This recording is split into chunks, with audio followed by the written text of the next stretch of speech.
Today's episode of the Bill Simmons podcast is brought to you by SeatGeek. That's our presenting sponsor since 1977. SeatGeek will help you find the best tickets for sporting events, music, wrestling, opera, you name it. For instance, March Madness coming up next week. I can't think of a smarter, easier way to get tickets to these games than SeatGeek. I've had SeatGeek on my phone for 2 years.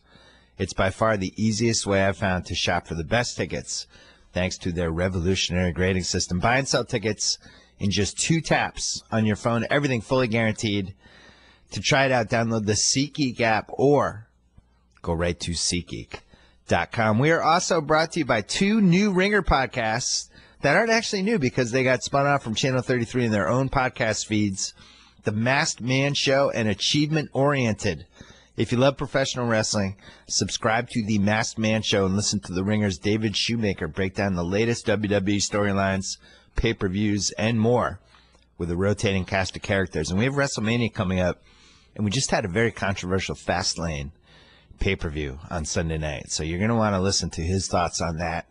Get ready for WrestleMania, which has a chance to either underachieve or overachieve. I think expectations are actually low. Also, if you love video games, subscribe to Achievement Oriented as hosts Ben Lindbergh and Jason Concepcion have the best and smartest conversations about video games. That's the Masked Man Show and Achievement Oriented, available now for subscribers on iTunes, Google Play, SoundCloud, Stitcher, Overcast FM, and anywhere else you get your podcasts. And finally, we have Isaiah Thomas coming up. We taped this last Friday before the Celtics beat the Lakers and before they had one of the 5 worst losses in Celtics history that were not a playoff loss. I'm just dumbfounded. I actually went on a YouTube rabbit hole last night trying to figure out if there was ever a worse regular season Celtics loss. The ones I can remember, Grant Hill threw an alley-oop to Lindsey Hunter with like 3 seconds left on the clock when ML Carr was the coach, and it tied the game. And it was the first time I think anyone had ever seen the alley-oop play. It was right after they had switched the clock from 1 second to actually the 1/10 of a second situation. And that was during one of the lottery seasons. I remember that one being terrible. Magic hit a running bank shot to win a game in the Boston Garden. That was really horrendous. Vince Carter, fall-away three-pointer during like his first or second year in the Garden, right when the Patino era was falling apart. I remember that one being horrendous. And then this was the one that I think was number 1 for me, and it's random. Nick Van Exel. The last year of the Boston Garden, Celtics are, they're going to be an 8 seed. They're not going to make the finals or anything. Last time the Lakers play in the Boston Garden, up 1, like 2 seconds left, Nick Van Exel hits a fall-away 28-footer to win the game, and that was the last Lakers-Celtics game in the Garden. The Lakers won because of that garbage shot by Nick Van Exel. I still hate him for it. I think that was the number 1 until the Celtic game, where basically the game was over 17 times, and somehow they blew it. Fumble away, ridiculous 3. It almost reminded me of those old commercials that they used to show in the 80s. It was like the Fantastic Finishes, NBA is Fantastic commercial that are still on YouTube. It's awesome. The best one was this one, Jeff Malone on the Washington Bullets hit, somebody threw a pass in the left corner, and he ran down, chased it, full speed, set his feet, and just flung up a 3, and it went in, and they won. It's the greatest shot anyone's ever made in the history of the NBA. But anyway, that sun shot that the Kentucky kid hit yesterday, wow. I really hope that's not the difference in a 1 and a 2 and a 3 and a 4 seed for the Celtics, because that's one of the worst losses, non-playoffs, ever in the history of the franchise. Anyway, Isaiah Thomas coming up. It's about 50 minutes. And then right after that, we have Shea Serrano coming on, because I saw John Wick 2 over the weekend, and it was unbelievable. And there's a bunch of sub-conversations springing out of it, including, should I have taken my son to it? My son is 9. Should I have taken my son to John Wick 2? Am I a horrible parent? Guess what? Shea took his twins to John Wick 2. So we're going to talk about horrible parenting and where Keanu, how long he's had the Action Hero Championship belt, what's going to happen in John Wick 3, all that stuff. So spoilers galore. But if you care about John Wick, at the end of this Isaiah Thomas interview, which is really interesting, get ready for that. All right, here we go. Eddie Vedder.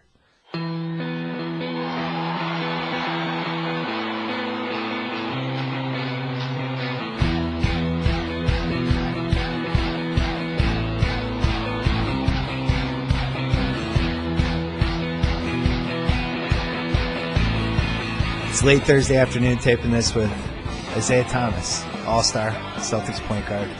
Last night you were in Boston, Massachusetts. Yes, sir. You played the Cavaliers of Cleveland. Yeah. You guys won the game. You hit a couple big shots. It's a good game. It was a great game. LeBron hadn't lost in Boston in like 4 years. I didn't even know that. Yeah. Boston crowd doesn't like LeBron because he bitches for calls all the time. Yeah, they don't like that. I guess they don't. They don't like that. They announced his name and it was all booze. He broke some hearts too. The 2012, which was like the last run of KG, Paul, and Ray, and 3-2 lead Eastern Finals. LeBron, that was the best game of his life. Yeah, broke the crowd. He didn't smile or nothing. He was like, he had a look in his eye. I remember that game. He broke the crowd. You seem like you're getting more of an edge as the season goes along. Is that fair to say? Yeah. Okay. That's fair. All right. What's the reason? I'm just tired of the doubt. Tired of the doubt? You've been doing great. I mean, I don't know. I know I got to win. I got to win more. I got to get further in the playoffs for, I guess, people to lay off. But I'm just. Who are the people? Let's walk through this. There's still people Is this out all the there stuff like you can't play defense? Your defensive rating is bad. Exactly. There's still people out there that have doubt and say, I guess, negative things. But I mean, I want to win and I want to be one of the best to play. So I'm gonna just keep going. So the defense stuff that always gets brought up with you. It does, because I mean, you are 5'9". Yeah, but it's a thing to where like. It's always been, if a guy hits a shot over me, he's a defensive liability. If he hits a shot over a guy that's 6'1", that was just good offense. It's right. Like, it's always something. That's where I'm trying to get to. My defense when people throw this at me is that the point is to win the fourth quarter and win the game. And when you're on the floor, the offense is always going to be better than whatever happens on the defense. Yes. So that's the advantage. I guess so. It is what it is, right? It is what it is. If you're scoring and you're playing at this really, really high level, both statistically and just with the points you're creating per possession, stuff like that, that's still worth whatever else is going on. I mean, as long as we win the game, like you said, that's all that matters. I've noticed a couple things with you. One is you're definitely, I mean, not that you always had a chip on your shoulder, which we'll talk about, but it's definitely the chip's growing bigger. I can see it. But then also, teams are getting more physical with you. Yeah, they are. Especially. I noticed this with Steph Curry last year. The book all of a sudden was out on Steph Curry. Like, just chip him, bang him. It's coming around picks, throw an elbow, throw a knee. So when did that start? It started last few weeks, last month? Probably the last month. Yeah. And it's getting more physical in the fourth quarter. I mean, teams are trying to do, I guess, everything they can to slow me down in the fourth quarter. And one thing they're doing is they're being more physical with me. I mean, they're hitting me off screens. They're making sure I hit the ground every time I hit the paint or things like that. So I just, like any, I guess, player, you just got to adjust. You just got to figure out what they're doing and do something else.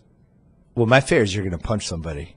I'm not. Okay, good. Don't punch anyone. Because first of all, you break your hand, you get suspended. And then that's going to cost you some money. So I don't like to give back any money. Yeah, because there's been a couple times I can see the red coming out of your eyes. I gotta hold back a little bit because I know what guys are trying to do. Have you been in a basketball fight ever? When I was younger, yeah. Not high school, college? No sanctioned game? No. I didn't want to get suspended the next day. And, you know, nowadays, they're breaking it up anyway. Yeah, Jalen always called it the hold me back fight. Yeah. Hold me back! That's what it is. That's what it is for You sure. had a good one, though, last week when you came flying in with the finger point. I was like, oh, God. Somebody get in his way. They thought I was pointing a gun. Yeah, what was that? I was just pointing. You were just mad. With two fingers, and they wanted to blow it up to more than it was. But I was upset. I was upset with him pushing me. My fear with you since the day that the Celtics acquired you, this is my favorite team, I've never seen anybody go into the lane and get bounced in more different, like you're going into the basket support, you're falling, you know, you're going sideways. I always think you're going to like break your wrist or whatever, but you've clearly learned how to fall. You're like a stunt man. So when did that start? I guess when I was younger, because I always been the smallest guy on the court. I always been the guy that goes in the paint and gets knocked down. So I had to figure out a way to withstand all that. And I mean, there's some times where it hurts more than others, but for the most part, I guess I'm pretty good at falling. Was it last year when you got hurt? Yeah, that was my or 2 years ago. 2 years ago when I got traded. That was the worst fall I've ever had. So that was what was that one? Against the Miami Heat. Yeah.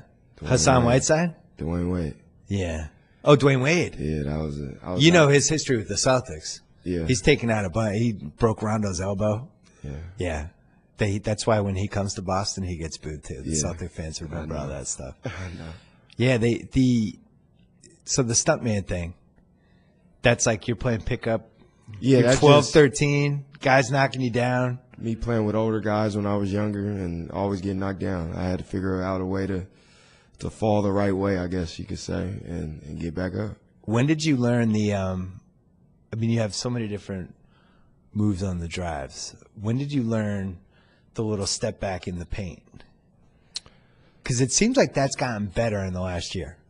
That's just something I guess I figured out by watching film. I might have did it on accident one time or a few times, and then it was a move that was effective. And the last few summers I just started to work on it more and more, and it's a move that gets me separation. And with me being small, all I need is a little bit of separation to get my shot off or to make a play for somebody else, and those are the things I try to work on.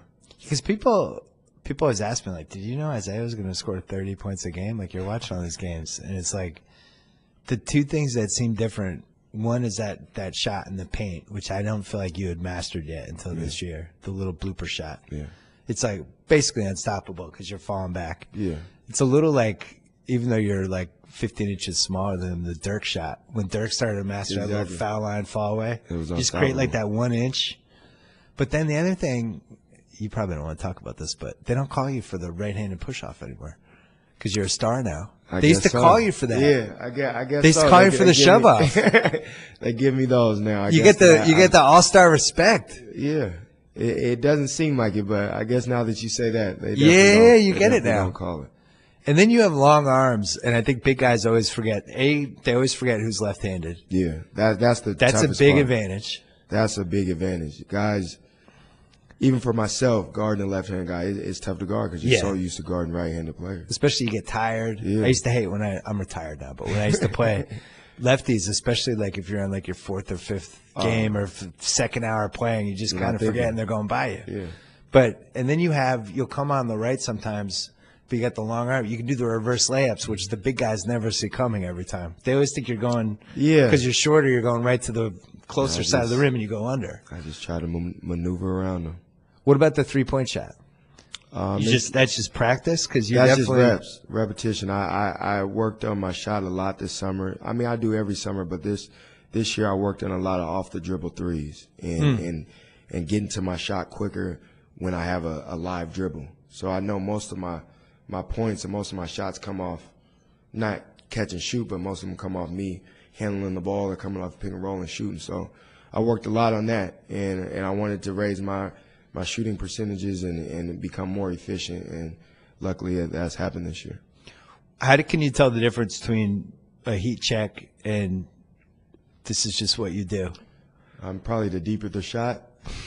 If I hit 2 in a row, that third one's going from 30. The other team knows it, so I gotta shoot it a little deeper. Yeah. So the Celtics acquired you. It was like a fluke.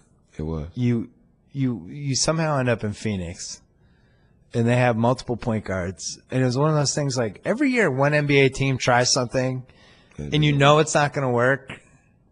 Even before the season starts, you're like, what are they? Like Orlando was like that this year. It's like, we're getting all these big guys, and we're going to play Aaron Gordon at the 3. And it's like, that's not going to work. And then now that's like, oh, Aaron Gordon's a 4. We should, But when they did that with the point guards in Phoenix, and you have you and Dragic and Bledsoe, and you're all out there at the same time.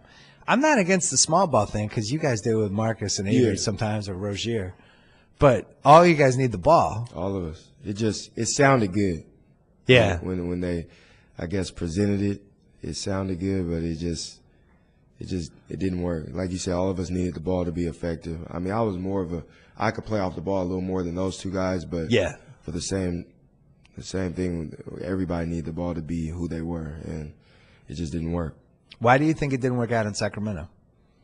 Because I've heard I can give you all the reasons I've actually heard. give them to me. I've heard that the stars that were there at the time wanted a point guard who was more pass first. You agree with that or disagree? I've heard that. Yeah. I've heard that they just underestimated you because they weren't very competent. That too. And I heard that they just wanted to get like somebody like Darren Collison and that. Yeah, they didn't want me. I mean, that's what it came down to. But you played well for them though. That's the part I don't get. Pretty well, and especially that last year I was there with Coach Mike Malone. He was a big fan of mine, and he was a big supporter of mine. But it was every year they were bringing somebody else in to somewhat replace me or send me to the bench and me have a bench role. And I outplayed whoever they brought in every year. And then it came to a point where it was like, you guys are obviously you don't want me. Right. Or you don't want me to outplay whoever you bring in. And that's not me. I mean, I love competition. And if I feel like I'm better than somebody, I'm going to show you how I feel. So when the Celtics made that trade, I didn't know enough about the situation. I'm like, was he like a head case there? Like, so, go on the internet, start Googling stuff, going on message boards, and all the Kings fans liked you. Yeah, the King, they were all like, why? We don't know why we traded this guy. The city, the fans, the community, they loved me since day one. They welcomed me with open arms, and it was tough when I did leave. Like the city. They heard about it. I mean, they told them how they felt, and then it was just something I had to move on. It was a battle I was fighting that they obviously wanted somebody else, which that is fine. So you go to Phoenix, then you end up in the Celtics, and you get kicked out of the first game. First game. Which I think was in Phoenix, right? No, the first in LA, yeah. He was playing the Lakers. Yeah. First game, it was probably, I think it was like 5 minutes left in the fourth quarter. We was playing pretty well. They gave me a double T. I remember it was a quick one. Quick one. Yeah. I remember the referee, the next time we seen him, he apologized because it was too quick. It was like, I don't have the reputation of arguing or getting technicals, and then I got thrown out, and I remember going in the back, and Brian Dew, our strength coach, is like, Celtics fans are going to love you. And I thought that people were going to be mad at me. I'm man, this is my first game. They're going to kill me. Yeah. He's like, they are going to love you. And I didn't understand why until I got to the Garden and was able to play. There's some dudes on the Celtic team that tap into things that Boston fans love. Yes. I think Marcus is a great example. The casual Celtic fans, Marcus. The casual fan, though, with Marcus. That's what I mean. Casual fan doesn't get it. The fans that actually watch the games, Marcus is our dude. He's amazing. Love that guy. He always makes one play. He can be 0 for 15. He made it yesterday. Took a charge in the Cavs game. 2 of them. Yeah. Back to back. Yeah. It's always something. A rebound in traffic. Got to steal. You can't ever underestimate him. He's always going to surprise you in some way. Is he talk the most on the team on the court, or do you have the title? He's somewhat quiet. Yeah? I mean, he talks, but for the most part, he doesn't talk unless somebody's talking to him. Somebody gets going? Yeah. Or he got to stop somebody, then he'll start talking a little bit. It seems like you guys annoy people. You have a lot of mini feuds. The Celtics team. I mean, I annoy people on the offensive end. Smart and Avery and Jay, they annoy people on the defensive end. Yeah. We're just that team that's kind of been counting out our whole career. Like every individual guy has been counting out at some point in their career. And chip on the shoulder team. Yeah. But let's see, Washington. That's a feud now. Yeah. That's a feud. 7-game series against Washington, I think that would be a good one. That would be a good one. Toronto, I don't feel like there's a lot of love there. There isn't. That would be a good one. Atlanta, that's been written about, there's no love. Yeah, we need that. There's the point guard. There's point guard. He said, she said stuff with he's lying. The German guy. Yeah. Whatever. Houston, that was a good one. That was.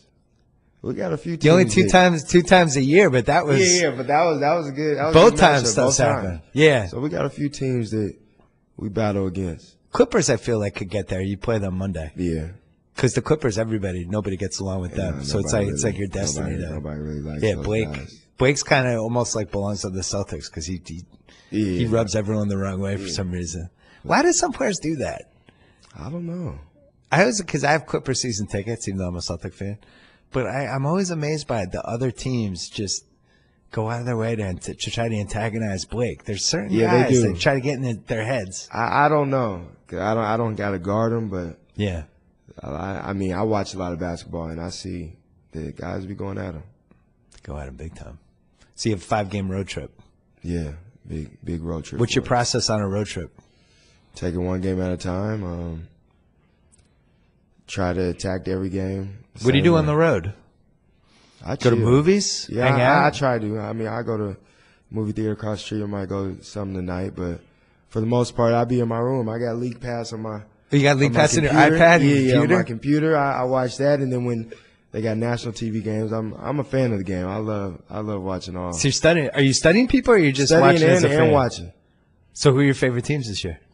My to watch. Team, I mean, the Warriors are always fun to watch. Right. The Warriors. I got friends on the Clippers, so I watch them. But like I said, I like to watch everybody. The Warriors, huh? You guys match up pretty well with them. Yeah. The weirdest thing about the Celtics team is they can hang with the Warriors and the Cavs, who are the two toughest teams, and you guys match up well with Cleveland. Yeah, we usually play well. And then there's other teams that aren't as good of a matchup, but and then we yeah, like I think Washington. I need to see a Celtics victory over Washington. Haven't played. You need to play well against them. We played well one time at home, but we haven't played well on the road against those guys. They have backcourt with size. They have a small Porter's playing really well. Yeah, he's Gortat's killed the Celtics since he was on Orlando. Yeah. I don't know what it is. They play well. They get up against us too, so we just gotta. Yeah, but I think we play them one more time, maybe. We gotta get. Are they gonna dress in all black for that one? You think? I hope they do. I was against that. I thought that was lame. Yeah, that Come was on. uncalled for. What are we, like in junior high? But that's, I guess, what they wanted to do. This is good. You guys are becoming like the villains of the league. Yeah, nobody likes playing against us though. I mean, we play hard. So right. Like, you know, NBA teams, they're most of them are a little casual. We play, we get down and dirty. I mean, we got guys that don't care. Who's your favorite guy to go against? In the NBA? Yeah.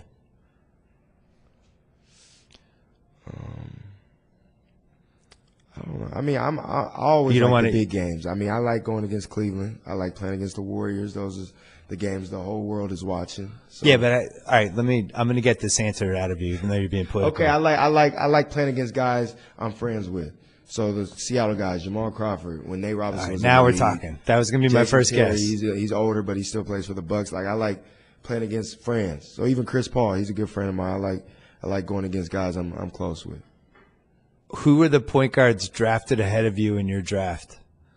Let's go there. I bet one of those guys is on the list. I mean, Kyrie was number one. Norris Cole was drafted ahead of me.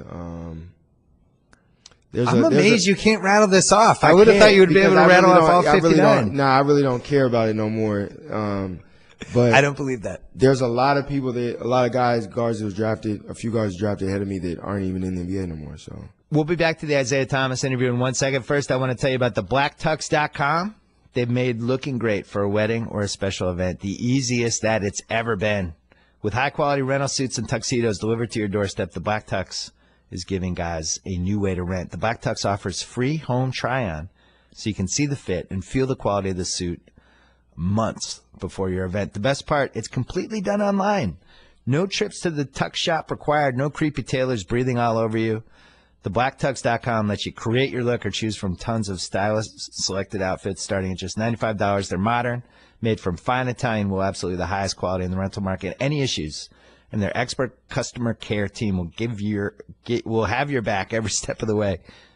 My daughter made fun of me this weekend in the car that I was bad at these reads, and it really hurt my feelings, and now I think she's in my head. After ordering, your suit will arrive 14 days before your event. That's a full 2 weeks to try it on and make sure everything fits. And if anything is less than perfect, the Black Tux will send you a free replacement right away. After you're done, drop your rental back in the mail. It's that easy. Shipping is free both ways. Seriously, it's that easy. Get started right now. Visit theblacktux.com/BS to get $20 off your purchase. Experience a new way to rent tuxedos. Again, that's theblacktux.com/BS. Back to Isaiah Thomas. So do you have the Seattle championship belt right now for players? The Washington area? No, that I mean, probably Who is it? Well, you made the All-Star team. Did any other Washington guys make the All-Star team? They didn't. You had the championship belt. That's it. It's still you won it. It's still you got to make it. Jamal Crawford and Jason Terry are still the. I'd see Jamal Crawford at All-Star weekend.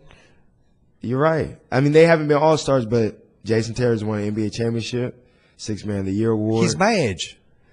You're right, and he's still in the NBA. I got to pay homage to my older all due guys. Respect, I get it. You got to email Jamal Crawford and was like, I did Simmons' podcast. He reminds me that I have the Seattle championship because I made the All-Star team. Maybe soon.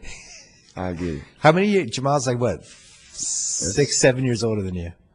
No. I'm 20. I just turned 28. Jamal's like 35 now. He's 36, so he's 8 years older than me. He's really one of the original heat check guys. Oh, for sure. Yeah. Every shot's a heat check.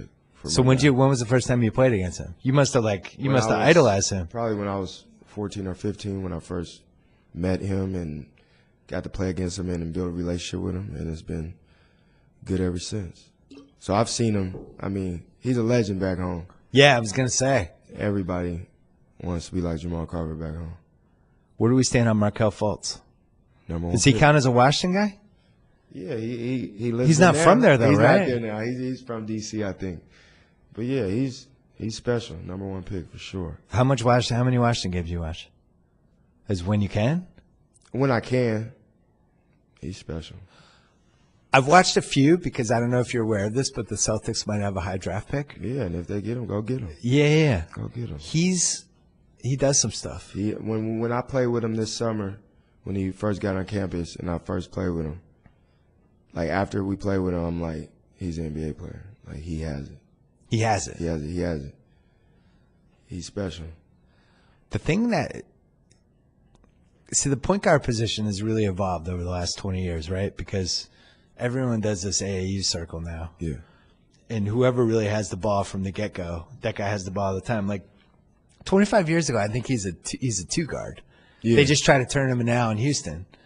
But now people see somebody like him and they're like, well, he should have the ball in his hands. Yeah. But it does seem like we're headed toward a world where there's going to be too many point guards. Even the Celtics have 3 guys who are technically point guards. It probably is. I mean, everybody, they're making everybody a point guard. Yeah, or at least somebody who can be a creator. Yeah, like the best, most likely the best player who can create and score is the point guard. Right. But it seems like we're going to see less Klay Thompson types as we keep evolving. Yeah, probably. The guy who's like, you know what I'm going to do? You guys dribble. I'm just going to run around screens and get me the ball. Because nobody's going to get that. You're not going to get the ball. Yeah, nobody wants to do that. But if I could shoot like Klay Thompson, I would want to do that. Make it easy as possible. The Washington thing. Jamal Crawford, Jason Terry, you. There's like 2 other guys, though, we didn't mention. Zach LaVine. Zach LaVine. Marvin Williams, Spencer Hawes. Our list has gotten shorter the last few years, but. I wonder, do you think the fact that the Sonics. Avery Bradley. Thought he's from Washington? Yeah, we're from the same neighborhood, Tacoma, Washington. Oh, I knew this. You guys knew each other from way back. Yeah. So we got a few guys. Did you care about the Sonics? Yeah, I love the Sonics. Hopefully, how do we get them back? Adam Silver. Hopefully I think it's going to happen in the next 3 years. Too. I think there's going to be an expansion team. I hope. Everybody I talk to that's been around the NBA, they always say they missed that Seattle trip. I was thinking if it was like a Seattle, Vancouver. Either or. If both of those came back, then that's like I've never been to Vancouver, but they say it's beautiful. I know people who worked in the league, they said like losing Vancouver and Seattle was like a tragedy for the road trips. Like that was like the best. It's like a 5-year stretch where that was like the best road trip. Because there's a few road trips that. What happens when you go back now? I live there in the summer, so. Yeah. It's all love. Yeah, but now you're more famous than you were a year ago, 2 years ago. I'm definitely more famous. That Boston thing is gotten me a lot more famous. So. Yeah, 17 titles. It's a famous franchise. Exactly. They're on TV a lot. So they know me everywhere now. Yeah. So what happens? People treat you differently? I mean, they do. They ask for autographs, pictures. I mean, I'm like before I got to Boston, if you were like a real fan of mine, you would know who I am if I'm walking the street. Yeah. But like a average person I blend in with everybody, so I don't look like a basketball player. But now it's like it's hard to walk places. A lot of people know who I am, and that's yeah. But you like that though. That's from being in Boston. But you can blend in too, which is the good thing. I could just put a hat on, nobody would even notice. I know how to make it work, but a lot more people notice me than before I was a Celtic. When do you think the Boston fans fell in love? Because it's crazy now. Because, I grew up there and I still have friends there, and they were somewhere when you started going on your December streak, it started to creep toward and then all of a sudden something snapped. And now it's like the jerseys are everywhere. Yeah. And it's starting to happen. It's been love since I've gotten here, but it's crazy now. Like it is. Sometimes in the games, I just sit back and look. And I'm like, man, this is what you dream of. Like, as a little boy, kids wearing your jerseys, adults wearing your jersey, and then like when they chant MVP when I'm at the free throw line, like it doesn't even seem real. And I'm just trying to stay in the moment right now. I appreciate all the love, but like without my teammates and Brad giving me the opportunity to be who I am, it wouldn't be no me right now. Or it wouldn't be where the level it is right now. Did All-Star throw you off at all? So that could be a whirlwind. You have to do the Saturday, you could do the Sunday. I read that you didn't sleep one of those days. All-Star's fun. It's just a lot. It's a lot. You got appearances, you got events you got to go to, and then the last thing you're worried about is the game. That's the crazy thing. Right. Before you go, you think you're going to be worried about the game, but you have so many other things you have to do before the game, and that's like the last thing on your mind. Well, the good thing is none of the players in the game really care about the game anymore, so it's not like. I wish that would change. I hope that changes in the. What do we have to do? I don't know. I think when I watched All-Star games growing up, you knew when the end of the third quarter, fourth quarter, it got serious. Guys were trying to win. Yes. And the last 2 years I've been in it, it's been like just getting cardio, just going up and down. What's weird to me is, let's say you played in a pickup game in Washington, and there was like 10 NBA players in the game. All of you would try harder than it would be harder. Game. It would be. I think if maybe if LeBron went hard, everybody else would follow suit, because they'd be like, dang, if he's going hard, right, we gotta go hard. I think that was the thing with, not to put it on LeBron, I just know everybody watches. You follow the alpha dog, yeah. Like if Kobe went hard, everybody had to. Right. Same thing with Michael Jordan. Westbrook's over there going, I'm always going to go hard. I don't care what you guys are doing. Yeah, he has one motor. So I can't scale it back. Yeah, he don't know how to be cool. But I think if those type of guys went hard for a certain amount of time, and then everybody else will follow suit. What if every player in the game had to bet $500,000 of their own money for the winner? I feel like people would play harder at that point. Full court, guys would be talking on defense, and guys wouldn't want to come out the game. I know that. I'm bummed because I used to love the All-Star game because, as you said, whatever, it was an exhibition for 3 games, but like about 9 minutes left, it was really a nice snapshot of the league. Yeah. And it'd be like, all right, here are our 5 best. We're trying to win now. Here are our 5 best. Here are the 5 best on the other side. And it would actually became basketball. Yeah. And it was always fun for me to see, I wonder who the 5 guys are. What are they going to do? And now it's like the moment's gone. And now it's like. You guys are all friends now, too. Yeah. That's the other thing. Things change. You're all buddies now. Time change. Everybody's close. The Bird of Magic days. Well, you're not. Fortunately, you still kept some minor enemies, semi-enemies. So you're in the locker room with John Wall, and your teams don't like each other. What's that like? I'm friends with John though, so it's when we're on the court we're battling, but when we're off the court we're cool. I've been cool with him since high school, so none of that extra stuff goes off the court with us. Okay. But when we're on the court, don't talk to me. I'm trying to win. I don't know you right now. Were you following the Durant Westbrook stuff or no? I mean, the whole world is. The whole world is. Hopefully, one of them talks to each other. I don't know. It'll happen before 2050. It definitely will. 2049, something like that. Were you in on the recruiting trip for him? Yeah, with Durant. To the Hamptons? Yeah. The Hamptons, that was a nice place. Yeah. Never been. The Hamptons nice. It's like Cape Cod, but even nicer. That was nice. Yeah. So you guys went and you told him all all the secrets for how the Yeah, we Celtics told played him the everything. Warriors? Yeah, and then he just took the info told like him an FBI everything. agent. He probably had it on record too. We told them all. We tried to get him, but I guess that's what it takes. So wait, I mean, you literally said when we play Golden State, I mean, this we is how do we beat Golden this, State. this. This is how we beat Cleveland. When we beat those guys, and I mean, they probably don't care about it no more though. Did you think leaving that you had a chance or no? I really thought we did. I thought maybe if we had Al Horford in that meeting and he said he was already a Celtic, I think that would have gave us A little edge. I think that would have put us over the top. Did you get to meet Tom Brady at least? Oh yeah, that was the OG best part about it. I know Kevin Durant, so I've talked to him and I know him. But Tom Brady, that was the best part about being there. The GOAT. Yeah, greatest of all time. What was that? What do you remember from the Tom Brady meeting? This is just for me. I don't even care about the people listening. Nah, to the podcast. everything. That's Like Tom Brady. when you walked in, you just felt his presence.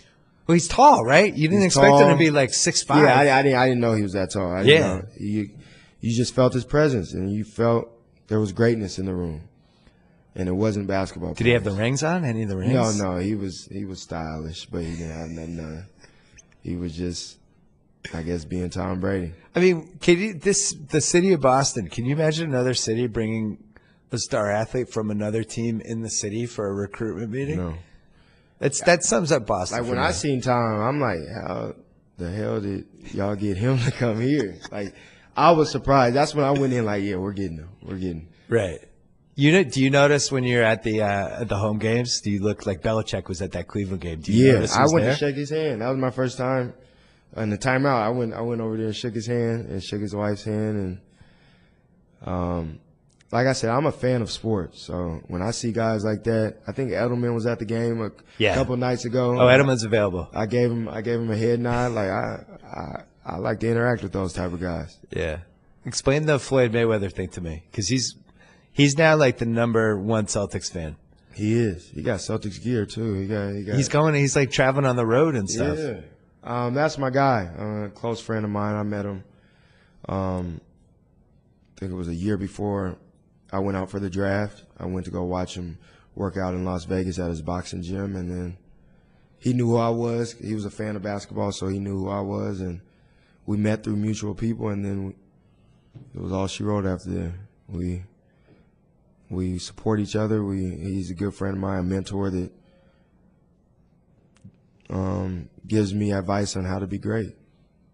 So, like, even meeting, like, Tom Brady and sitting down with Kobe Bryant, like, those type of guys I want to be around because I want to one day hopefully be great and learn from those guys. How many games does he come to? He comes a couple a year. I mean, he comes a couple Seems in like Boston. it's more than that. He comes a couple in Boston. He'll be in Miami because he lives in Miami, too. He comes to those two. He'll be in the L.A. games. Like, he'll definitely be there. Yeah. So he comes to a few. Or if we play in New York, he always stops. I like when he comes with his I guess they're bodyguards. Oh, yeah, those are the big guys.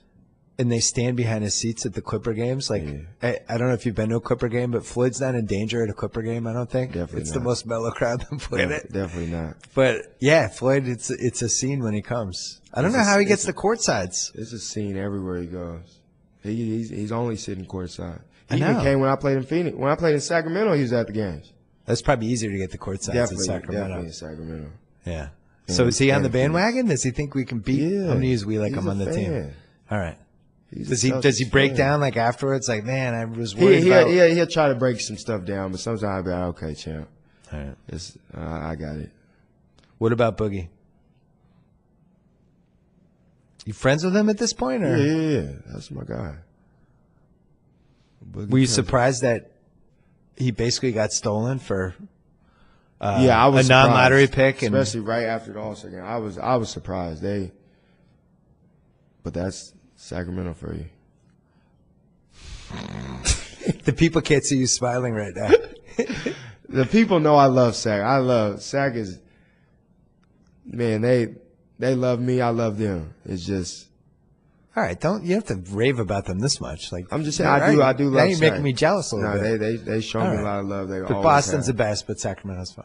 Boston's on a different level. So, when you talk about Boston, I don't know if there's any organization you can talk about when you talk about Boston. The Boogie thing, does he have his revenge at some point? Does it happen in New Orleans? Does he have to be on a certain type of team? He'll get his revenge. I don't know where. What's the right offense for him? Give him the ball and get out the way. He's unguarded. He's unstoppable. I mean, you can't do nothing with that guy. He can shoot threes now. You got to double him in the post. He can pass. He can do it all. So I don't know if New Orleans is the right place for him, but I mean, we'll all find that out. Did you think there was a chance that he might end up on the Celtics? I mean, you always heard the rumors. You just never knew if they were true or not. What's the most misunderstood thing about him? That he really is a good guy. Like people judge him because how he acts on the court, which he just wears his emotions under his sleeve, and you can't fault him for that. Yeah, he needs to cut down on his technicals and things like that. But overall, like DeMarcus is a good guy, and he's one of my good friends. He's a total opposite off the court. Like joking around, always clowning on people, he'll light up a room. He'll make a room laugh, and that's the side people don't see. The way it seems to be explained is he has very few people that he has a small inner circle, right? Very few people that he trusts. Yeah, he don't. But trust if you're in the us, circle, you're in. You're good. Because I'm out. He knocked me out. He's mad that I didn't vote him for All-NBA last year, and he blocked me on Twitter, and I'm just out. That's it. Yeah, he was my guy. Once you're out, you're out. He was my guy. He used to, on national TV, Jalen and I yelling Boogie. Yeah. He might that was my dude. You might have to send him that. Once you're out, you're out. I'm out. I have no chance of coming back. If you're in there, he's going to ride with you to the end. I'm in there. In my defense. There was times I wasn't in there, though. Yeah? What'd you do? Because I'm the guy that they look to. I had to be the guy that just tell them. When guys didn't, I guess, were scared to talk to him, or I didn't back down from him. But he respects me, I respect him, and we always had that relationship. It seems like he could be a difficult teammate if it was the wrong type of teammate, right? If somebody soft, if somebody is soft is in trouble. If you're soft, you can't be on that team. Right. You can't. You walk in this room and you're soft. He's gonna pick on you. But I mean, that's just him. It's not a bad thing. What does that mean for a coach? Either you stand up to him or you're done? You got to stand up to him. He respects when people stand up to him. I know that. Mike Malone, he respected him. Yeah. From day one. And Mike Malone, earned his respect. He didn't back down. And not saying they were fighting, but he just said, I'm the coach, you're the player. Well, it seems like a little bit what happened with Cleveland. LeBron didn't seem like he respected David Blatt for whatever reason. Ty Lue came in. Ty Lue stood up to him, respected him. I don't know that situation, but it seemed like that from afar. You know, I was looking. There was some list of the shortest players in the history of the NBA, and people like basically 5'10" and under. There's only been, I think, 12 guys that were 5'9" and under, and you were by far the most successful of them. But when I watch you play, I don't think like you're 5'9". I don't feel 5'9". Yeah, I mean you got long arms too, so it's like you're really like 6 feet. When I'm out there, I feel like I'm just as tall as everybody else. Like kids always ask me that too. Like, how do you do it? When I'm out there, I don't see height. Right. I promise you, I feel like I'm just as tall as those guys. How tall were you when you were like 15, 16? Same height, probably like 5'7". Oh yeah. Yeah. Because there's this picture of you and Kevin Love, which I'm sure you saw. Okay. Yeah, I was small. All right. You looked like you were a baby. I looked like I was probably 10 years old. Yeah. And I didn't have the weight on me either. Because I'm trying to think. I was 15 then. Yeah, you were like 15 or 16. I love the NBA forever. And I'm trying to think of like smaller players that could exert their will offensively. One of the guys we had in the Celtics when, going game season tickets, Tiny Archibald. Yeah. And it was after he had torn his Achilles in Buffalo. But he was still good. He was like 85, 90% of what he used to be. That dude could get to any spot he wanted. He was probably like 6 feet tall, but he was lefty like you. Yeah. And was just a floor jet, but would bounce off people like you did, go in traffic. And then Iverson is the only other one that I feel like you know, you guys had different styles, but the same kind of. Iverson, first of all, was not. They always said he was like 6 feet. There's no way he was 6 feet. He's like, I was gonna say 5'10". The tallest. Yeah, I'm gonna say 5'10". Yeah, but same thing. Would just go in like a battering ram, bounce off dudes, keep getting up. So was he an inspiration? Inspiration. Yeah. That's who I wanted to be like. He was the best to do it, pound for pound. Have you met him? Has he reached out to you? Yeah, Allen Iverson texted me last night after the game. Oh, so you're like, this is guy. Huge. All right. I'm telling you, man, the great players, if I'm able to reach out to them and talk to them, I don't got no ego. I wanna pick their brains. And Allen Iverson is a guy I looked up to since I was a little boy. I wanted to be like, and for me to be able to build a relationship with him the last couple of years has been amazing. I mean, once he told me I was cut from the same cloth as him, and I remind me of him, like nobody can tell me nothing. So when I checked out your background, you grew up in Washington, but then you went to prep school in Connecticut. I went to prep school in Connecticut, South Kent. Which is the opposite. It's about as far away as you can get from Washington. What was that like? It was horrible. I hated like it. I mean, the basketball part of it was great because the competition was really good. But, I mean, I was across the country away from my family, all-boys school. You had to wear. You was an all-boys school? Yeah, you had to wear slacks, blazer, tie every day. Yeah. It was tough. It was different from what I'm used to, but when I look back at it, it was the best thing that's ever happened to me. Was it 1 year or two? 2. 2 years. It made me grow up, made me understand how to take care of my responsibilities. Was it all boys school? Oh, it was bad. It was horrible. Did you guys at least get to go like a dance with the sister school? Yeah, you can. Yeah, they had dances on the weekends, so all the girls' schools and boys' schools would meet. So, but I didn't go to those. You didn't go to them? I was so depressed. Like I stayed in my room. I stayed in the gym. So maybe that was good for you. You're working on your game instead of. It was great for me. I just hated it at the time. Yeah. I was 16 years old, away from home. Only friends I had was on the basketball team. It was bad. How'd you end up there? My grades. I needed to fix my grades in order for me to accept my scholarship to Washington.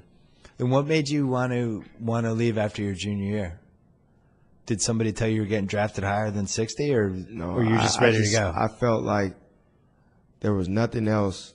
Like realistically, there was nothing else to improve my stock, like other than winning a national championship. But how realistic was that? Like I won 3 Pac-10 championships, went to the tournament 3 years in a row. I hit that game when I hit that game winning shot. That's when I knew I was out. Yeah. But they didn't say I was gonna be 60. Like it was.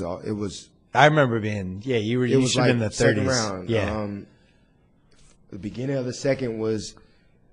It was probably no later than the 40th pick is what I was gonna be, and I was fine with that. Like I was like, I know the pros and cons of everything of the decision I made, and I'm gonna go with it.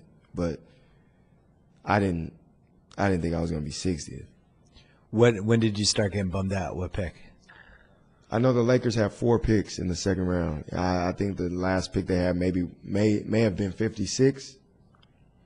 And after they didn't pick me, because I worked out for them and they said they were interested. They really liked me. They needed some guards.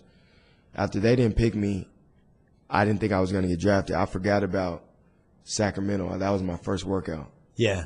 So I wasn't even thinking about Sacramento. After they didn't pick me, I was like, man, I might not get drafted. That was going through my head. But then about around the 58th pick, my agent had called me and said Sacramento would pick me with the last pick, and I was fine with that. What draft was that, 2011? 11. Man, I'm pretty sure the Lakers could have used a younger point guard. Yeah, they had 4 picks? I didn't remember this. 2 point guards, Darius Morris and Andre Iguodala. Oh, see, he does remember the people in the draft. I knew it. You tried to play I don't remember all the point guards. Okay. They drafted them 2 guys. I know that. All right. Can we win the title? I'm going to use we. We? Yeah. Okay. Why'd you pause? I don't know. But I believe we can. I'm not going to say we're I going to. think you can make the finals. Absolutely. Yeah. And if you make the finals, anything can happen. Yeah.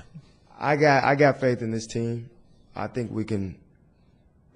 We definitely need to get out the first round first. Like, Yeah. Figure How about this? that- We need to win a playoff game. Exactly. Yeah. Figure that out. But I'm not going to put a ceiling on this team. Like, if we bring it, we can compete with anybody in this league. I forgot to ask you about Jaylen Brown. I've become quite attached to him. He's special. People were putting him in trade rumors. I'm like, get him the F out of the trade rumors. We're not trading Jaylen Brown. He's good. And he's going to be really good. Like he works hard, right? He works hard. He's slowly catching on to how to play in the NBA game. Yeah. I mean, he got size. He's athletic, got size. He can shoot. He's a fantastic defensive player, potentially, when he figures it all out. And that's what Brad and this organization is about. Yeah. A guy that can switch multiple positions, guard multiple positions. He's good. I love Jaylen. I like that he's not afraid to shoot. He's definitely not. Normally with rookies, that's what I mean. Like he'll play 15 minutes, but he's in the corner with 4 minutes left on the road. Yeah. And he'll shoot. He won't be like, oh, should I shoot this? He just shoots He's not thinking twice, and that's a good. Sometimes you're like, Jaylen passed it, but that's a good trait to have when he's not afraid of the moment. He's super smart too, right? Yeah. Is he too smart? He's not that smart. Okay. And that we joke around. We joke around the team because he thinks he's so smart. He's not that smart. How does it even come out on the he plane? might be a smart kid in the academics and books and things we don't see. Yeah. We always joke around with him because he walks around like he's the smartest guy in the world. Right. And Does he wear like those glasses to make himself seem smart? Sometimes he wears turtlenecks and stuff. We joke around with Jaylen, and it's all fun and games in our locker room. But, yeah, he's the fake smart guy in the locker room. Who's the funniest guy in the team? Gerald Green. Gerald Green. I wouldn't have guessed that one. Hilarious. The loudest guy in the room. Really? Hilarious. So good for team chemistry. Oh, it's great. I remember we didn't have him when we played Washington when they wore the all-black that game. He stayed back in Boston. He was hurt. Locker room was so quiet. Next game, he was back. You could tell when he's in the room. Can you explain to people why Al Horford was a good signing? Because this is another test of do you actually watch basketball or not, or are you just like we said earlier? I mean, the average fan's not going to know, but he does things you're not going to. That's not in the stat sheet. His basketball IQ is so high. He's always in the right spots. He always makes the right play. He doesn't have to score to be effective. Like last night, I think he had 9 points. Yeah. 10 rebounds. Took 6 shots. Yeah. Like, I think how much money he signed for, people expect him to go get 30 points and 15 rebounds. And that's never been him. Right. Like, he's been a guy that's been under the radar, and he just goes about his business the way he does. And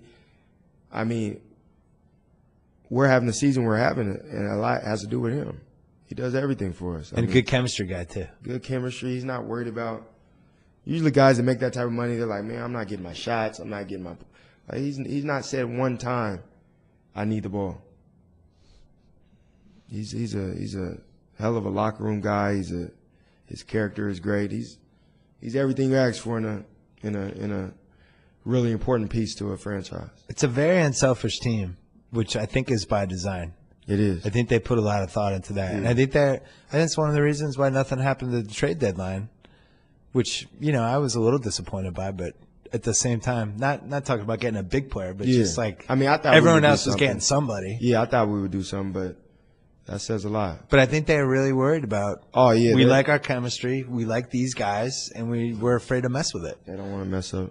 I definitely understand that. We have good guys in that locker room that have no egos. Nobody's jealous of anybody, and everybody just wants to win. Last question. When do you think Brad Stevens becomes the president? Like 2040? I don't think he even wants to. When does he graduate from coaching and takes over the country? One of these days. How about like tomorrow? You'd let him go to take over the country now, I would let right? Him go to take over the country. Right now you'd let him go. He's bigger than basketball. He could definitely go take over the country and make some things happen. without even smiling. See the best coach you ever had? Oh, you don't want to hurt somebody's feelings. That's all right. So, nah, he's definitely, yeah. He's giving me the keys to do what I want. Great out of bounds plays. Oh, out of timeout. Really great. He was doing some out of timeout plays in the All-Star game where guys was like, "Oh my gosh!" Oh, he was breaking them out. Yeah, that was free agent recruiting. Yeah. Guys was like, guys in the and even in the locker room was like, "Man, he is special." I'm like, "Yeah, he knows his stuff."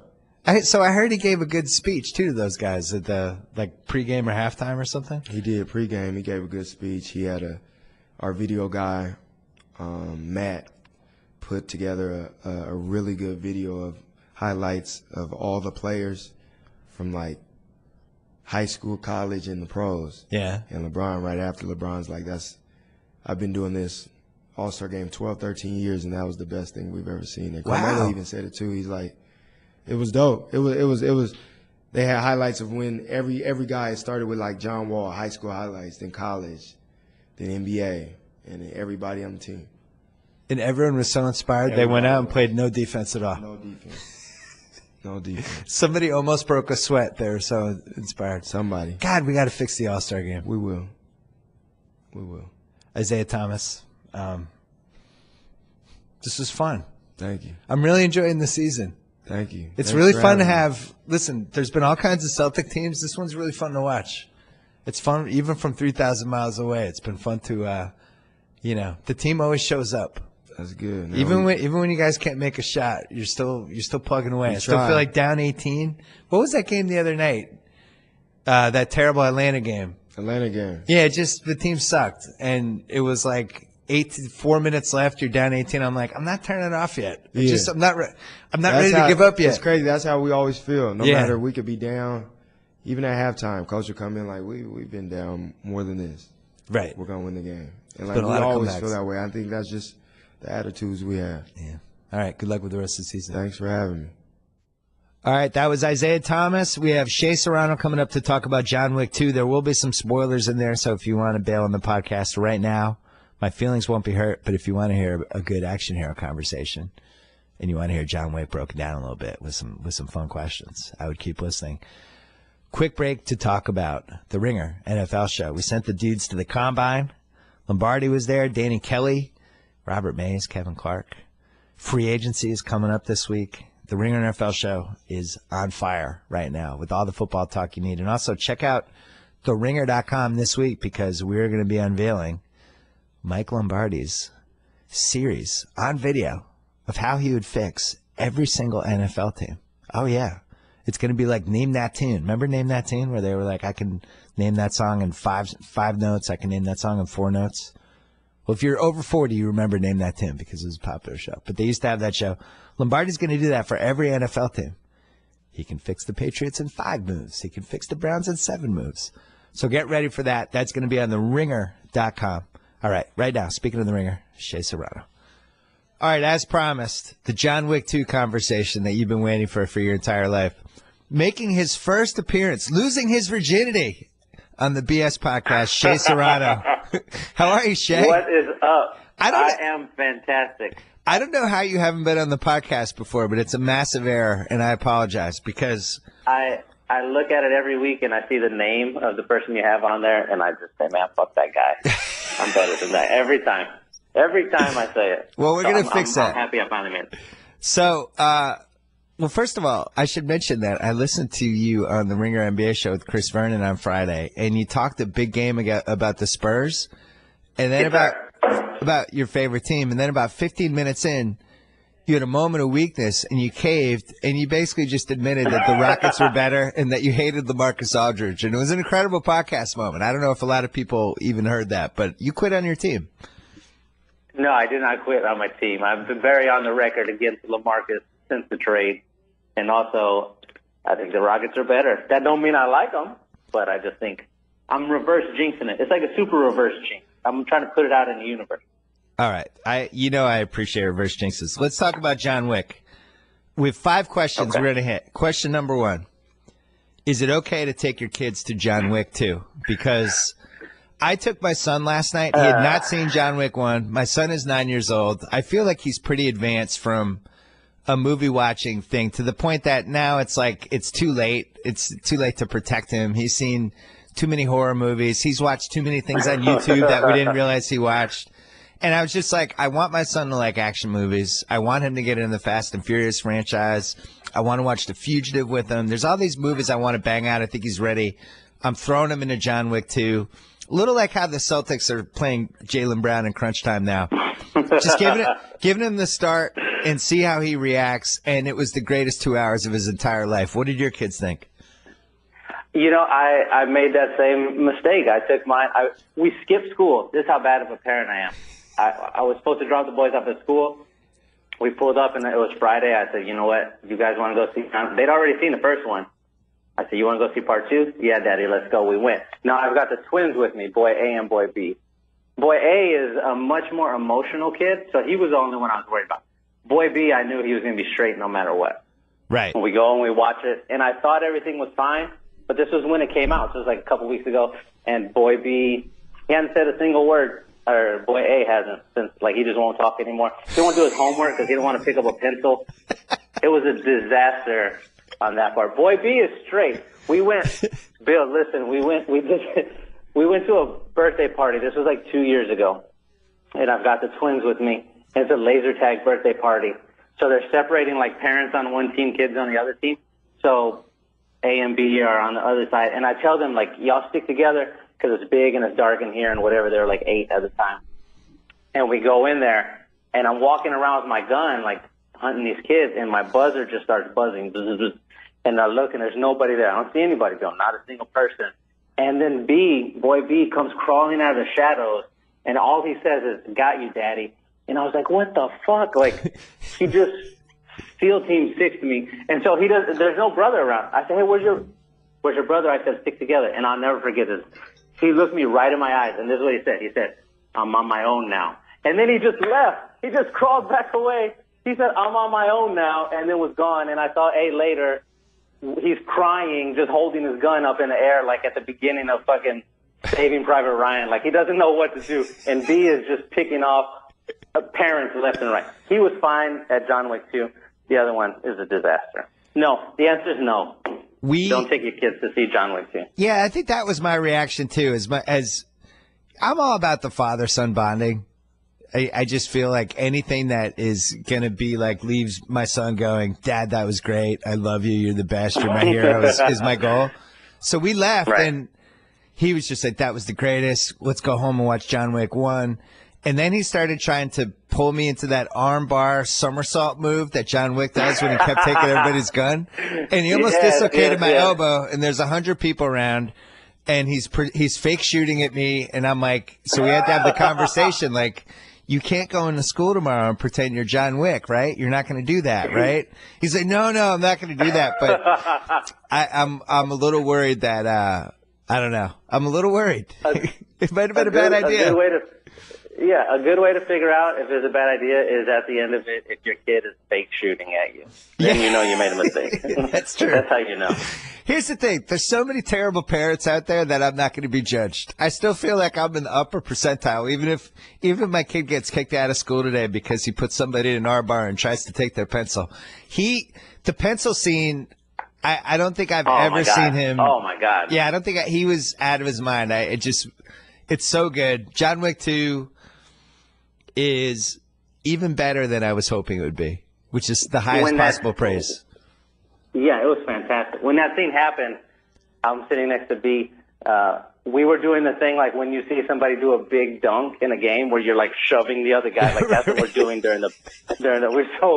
We were so fired up during that scene. Oh man, it was great. It was a great movie. You know, it's interesting. There's been a lot of sequels, right?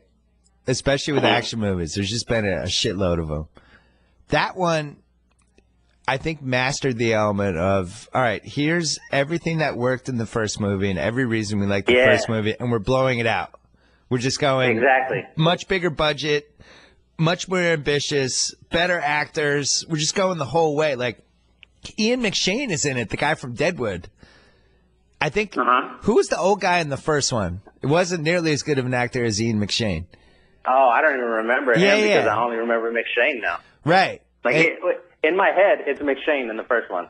That's how good he was. Yeah, everything that they did was better than the first time around, which was really like, how do you pull that off?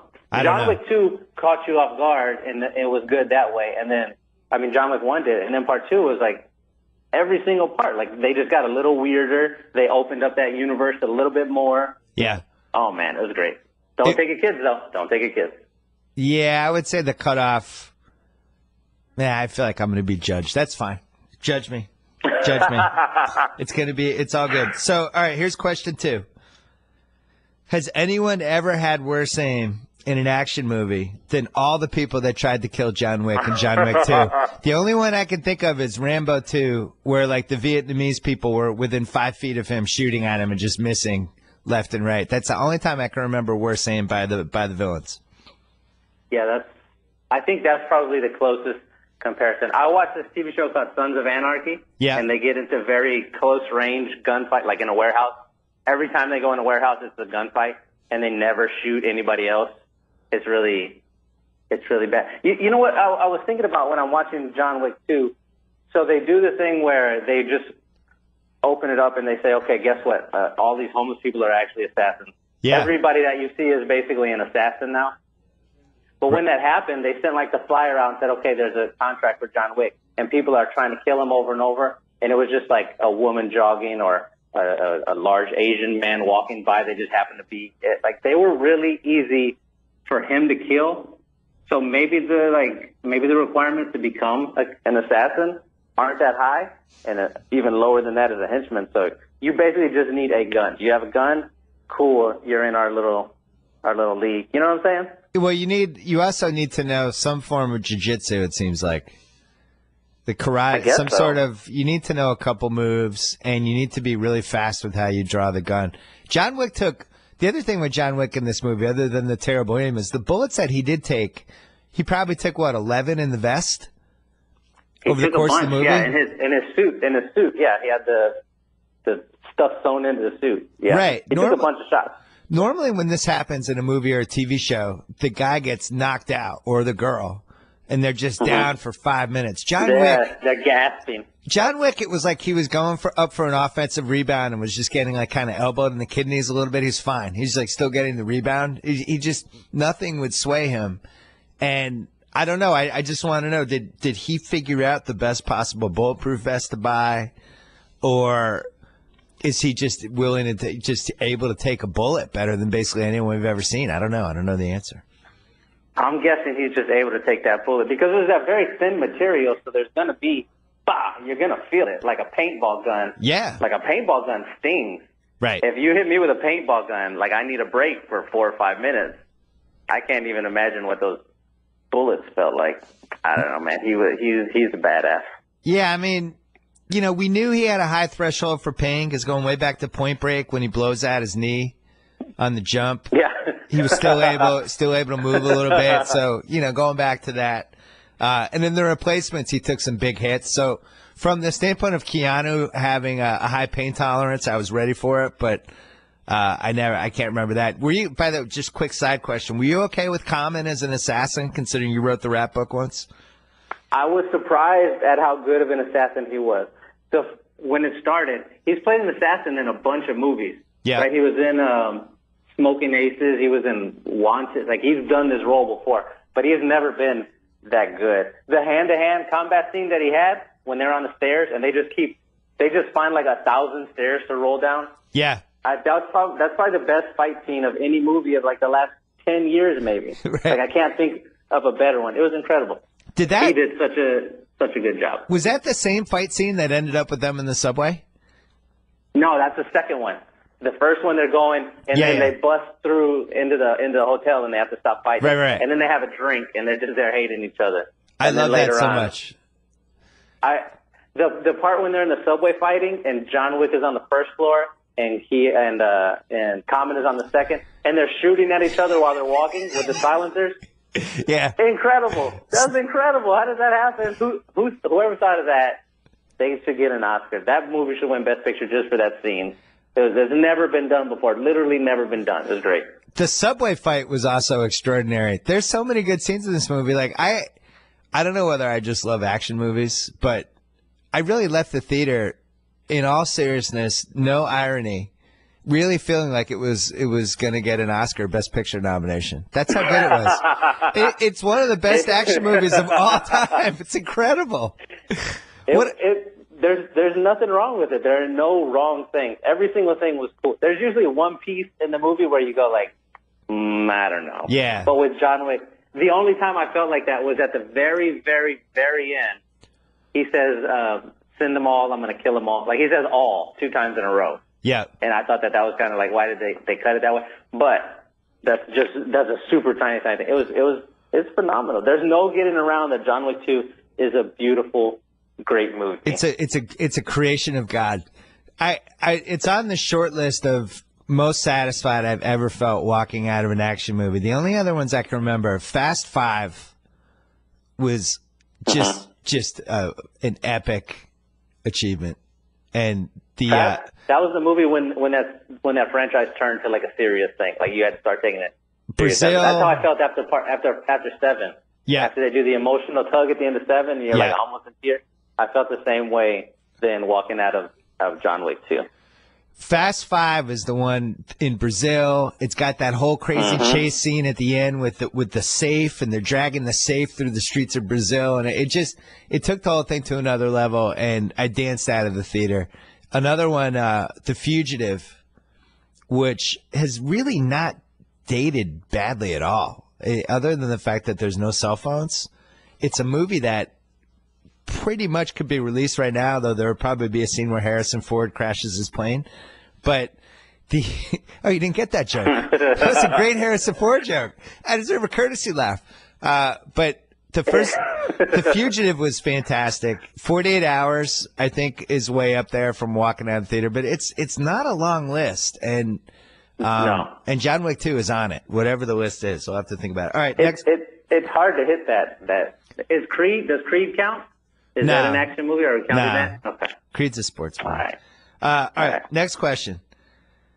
Keanu. So I did the Action Hero Championship belt on Grantland in March of 2014, which was almost 3 years ago. And one of the reasons for it was that Liam Neeson just owned the belt from the 2 Taken movies. And then he did Nonstop, which I thought actually was taken in a plane, but is very enjoyable and very rewatchable on cable. And then Taken 3 was coming out when I wrote that piece, so he probably, even though Taken 3 was a little unsatisfying, keeps the belt through Taken 3. John Wick comes out. John Wick comes out October 2014. Keanu immediately just grabs the belt. He just takes it. That's his belt. That's his belt when that movie comes out, no question. Liam also had the gray. He also had the gray. We can't leave that out. No, I think we can. I think we can actually leave the gray out. No, I really think we can. Oh my goodness! I wish they had spent $10 million more on the wolf, on the special effects for the wolf. Would have been nice to have been threatened by the wolf. Just the fear of there's a noise out there that might be a wolf versus an actual wolf. I liked it, man. Liked it. Last 2.5 years, has anyone else touched the belt, or did Keanu just get to keep it until John Wick 2 came out? John Wick bought him a bunch of time. Like, there was a lot of equity there for him. I think they're the only people you could maybe make an argument for. The Rock, he had Furious 7 in 2015. He had San Andreas in 2015. And then he had Central Intelligence, which was kind of an action movie, but mostly a comedy. Yeah. So there's an argument there. Chris Pratt, Magnificent Seven, Jurassic World. No, he's out? He's out. He's All out. right. What about Charlize and Mad Max? Does she get it for a year with that one? She's fighting dirt demons or sand demons with one arm, like they're missing an arm. Charlize had one arm. Yeah, Charlize was pretty good. She has one arm. What about Mel Gibson? Is it just like fuck Mel Gibson forever? Yeah, fuck Mel Gibson forever. He's out. All right, I'm with it. I think you talked me into The Rock. I got to find out when San Andreas came out. I really like San Andreas. 2015. Yeah, 2015 it came out. It was really good. That's like a fun action movie to watch in the theater. It was great. He's not that great of an actor. The scene when he's talking about his dead daughter, and there's just like nothing there. It's just like you're looking at a box of cereal. Like that part, if it was Will Smith giving that monologue, it would have been incredible. But I think all the rest of the part, he fits all the requirements. I looked at the article you mentioned. You had, 3 rules for him? Yeah. Can he kick everyone's ass? The Rock definitely could. Would you go see any movie The Rock is in? Absolutely. And he's got a body of work over that span. I think he might get it. I think that's fair. I think 2015, even though Fast 7, he's not in a lot of scenes. They put him in the hospital, but he has enough to keep it going and helps out in the end. He's got the Statham fight. He's got the Statham fight. The Rock versus Statham. Right. All right, so if The Rock gets it through 2015 up through maybe he gets it for a year and a half, throw in a little wrestling, a little WWE action. Not a lot of action heroes could actually come into WWE. Keanu has it back. And, we have one more question. So Keanu has it now, and he's going to have it through John Wick 3, which we're going to get to in a second. This is important, though. Did the Bus Brothers see John Wick 2, which, spoiler alert, the plot is this guy hires John Wick to kill his sister so he could have his parliament seat. Little chicanery there. Did the Bus Brothers see this and say, hey, we should get rid of our sister? Maybe not murdering her like in John Wick 2, but maybe we should try to oust her and get her seat. The math adds up. John Wick 2 came out 2.5 weeks ago, and the Bus Brothers staged their coup d'etat last week. Do you think they saw John Wick 2 and got the idea? 100%. That's exactly what happened. That's exactly what they walked out of the movie theater. They didn't say anything. They just looked at each other and then high five, and then they called the lawyers. Like they knew what was going down after that. I totally agree. I think they probably talked to Keanu Reeves thinking he was a real person about some help with maybe, and then Keanu's like, I'm an actor. John Wick's just a character. They were at home Googling how to get a marker. That's what they were. We need a marker. How do we get a marker? That was what they were doing. You're right. All right. Last question. What's happening in John Wick 3? It seems like he's on the run. Everyone's an assassin. And he doesn't have the Continental this time. By the way, I would like to have the Continental in my life. I would like to have a safe place like that where I could just get protection, guns, whatever, money, gold chips, whatever I want. No, I can't get killed in the Continental. I think that's a bonus. I like the Continental. Bonus. But what happens in John Wick 3? You laid it out already. He's definitely on the run. He's going to kill them all. He already told you what he's going to do. He's killing them all. I think what they're going to end up doing, though, because one of two things happens. He either has to take down the entire Assassin Federation, and that's the end of the franchise, or I really think the franchise has legs forever, like a Fast and Furious type situation.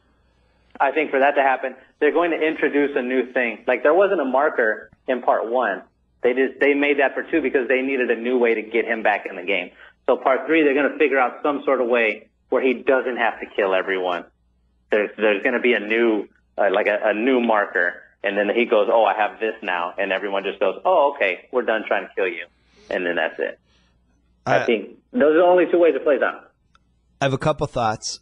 I don't think his dog makes it out of John Wick 3, and in fact, I don't think his dog makes it out of the first 20 minutes. Yeah. He loses something in each movie, right? So, I don't know. It's a little ominous. He's just I just hope no dogs are harmed during the making of John Wick 3 is my only point. And I think that pushes him to another level. John Wick has to have something taken from him to really become John Wick. So, that's one. That's probably true. All 2, I thought about what you said. I had the same conversation with myself about how many John Wicks can they have. Could this be the next Fast and Furious? Because, to me, Fast and Furious is a season ticket franchise for me, right? Where it's like, oh, Fast and Furious is out. Oh, season tickets for that. I'm in. I don't even care what the plot is. Oh, it's coming out on May 2nd? Great, I'm in.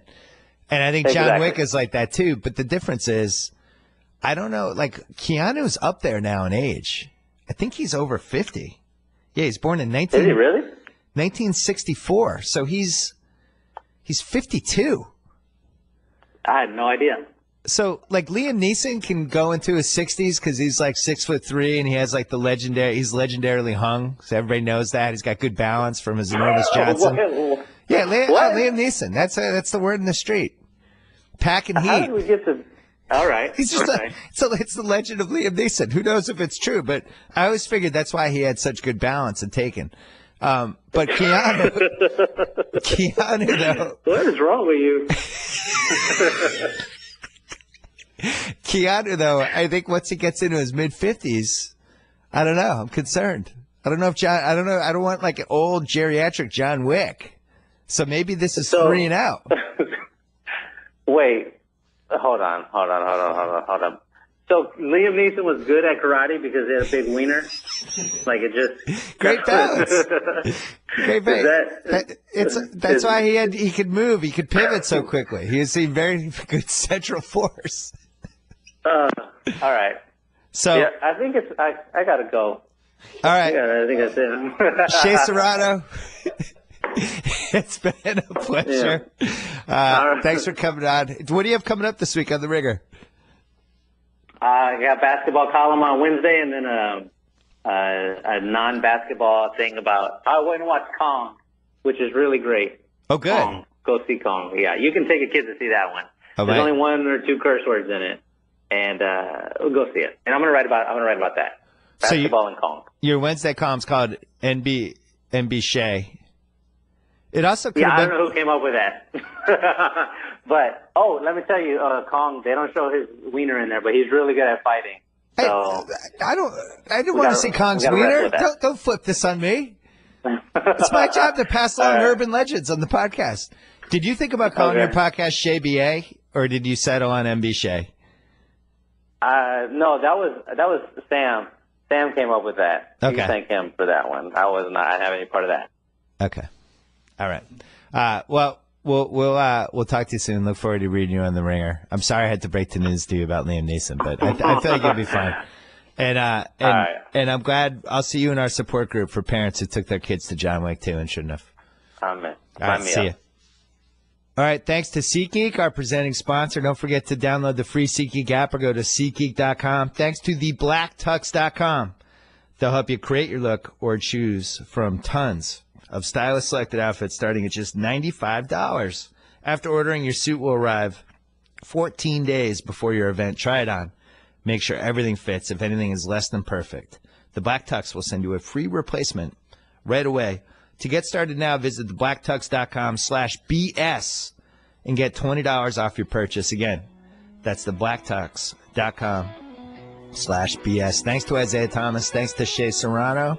We'll be back midweek on the Bill Simmons podcast. Until then.